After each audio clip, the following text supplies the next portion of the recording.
Dahil maalinsangan na, hindi na uso ang makapal na makeup. Ang motto nga raw ngayon ng ilang mga kababaihan, gandang pulbo at lip tint lang.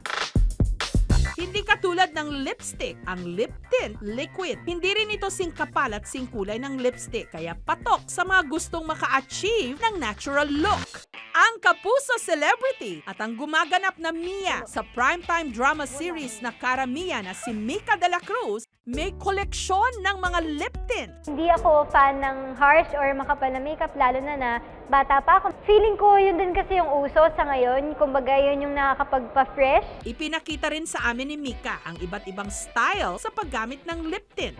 Hi guys! So pag gradient, ang ibig sabihin yan, makapal yung color sa loob ng lips, yung inner ng ibabaw tsaka ng pinakailalim na lips mo, yun yung pinaka-concentrated yung kulay. Soften the edges. Nagawa ko na ang aking pink tone gradient look.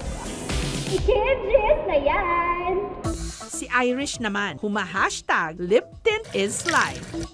At sigurado raw siyang hindi siya mauubusan nito dahil ang kanyang lip tint wala sa mga maliliit na tube, kundi litro-litro nakalagay sa malalaking galon na ibinibenta niya online sa halagang 1,300 pesos kada litro. Dark red, red at pink. Mahilig kasi ako sa lip tint. I wonder paano kaya siya ginagawa. Naghanap ako ng pwedeng magturo sa akin or training sa paggawa ng lip tint. Pwede pa nga raw paghalu-haluin ang mga shade. Pwede ring mag-request ng iba pang mga kulay. Ang ganitong mixture ay tatagal ng 1 year pag hindi nagalaw sa lagayan. Pero once na mailipat siya sa may 10 ml na lalagyan, hanggang 6 months lang siya pwedeng gamitin. At nang dahil sa kanyang litro-litrong lip tint, nadagdagan ang kita ni Irish. Nakapagpundar na siya ngayon ng dala-dalawang sasakyan. Samantala, sa mga graduate dyan, ano ang award nyo? Si Aubrey, nung nagtapos ng high school nitong nakaraang taon, Best in Lip Tint Award!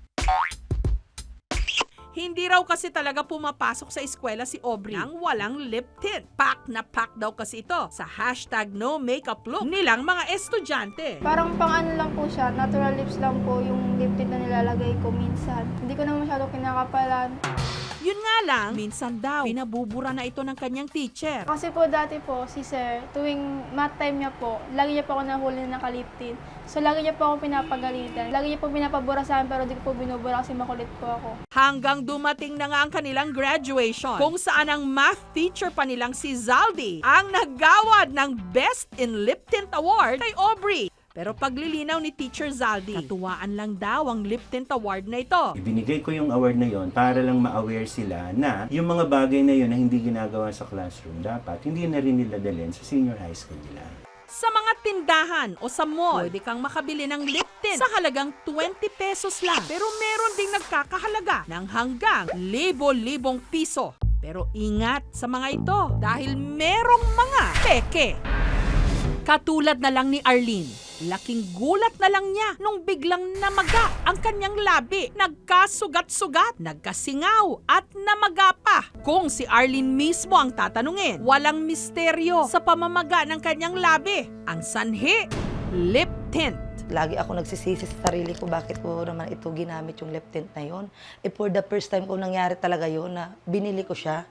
Parang naengganyo lang ako. Grabe talaga, ito palang nagpapahamak sa buhay ko. Matapos kasing mailagay ang lip tint, bigla na lang daw siyang nangate. Dahil dito, nilagyan niya ang kanyang labi ng mainit na tubig at alkohol. Kaya imbes na gumaling, lalo pang lumala. Lumobo tuloy ang kanyang labi. Nagkasugat-sugat. Habang tumatagal, habang lumalala din siya. Kasi buong nguso ko na talagang grabe na. Ayon sa doktor, posibleng nakuha niya ito sa inilagay nga niyang lip tint. Cosmetics, kahit ano pa man ang brand nito, naglalaman siya ng iba't ibang ingredients that can potentially trigger an allergic reaction or irritation to a certain person. Dahil iba-iba ang skin phenotype ng bawat tao, hindi ibig sabihin na dahil hiyang ito sa akin ay hiyang din ito sa iyo. Ngayon, magaling na si Arlene pero hindi na raw siya gagamit ng lip tint. Ingat-ingat na rin sa mga bilihin. Mas okay na lang mahal pag-ipunan mo kung wala ka talagang pera.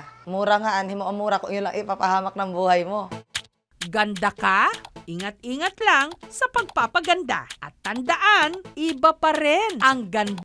Thank you for watching, mga kapuso. Kung nagustuhan niyo po ang videong ito, subscribe na sa GMA Public Affairs YouTube channel. And don't forget to hit the bell button for our latest updates.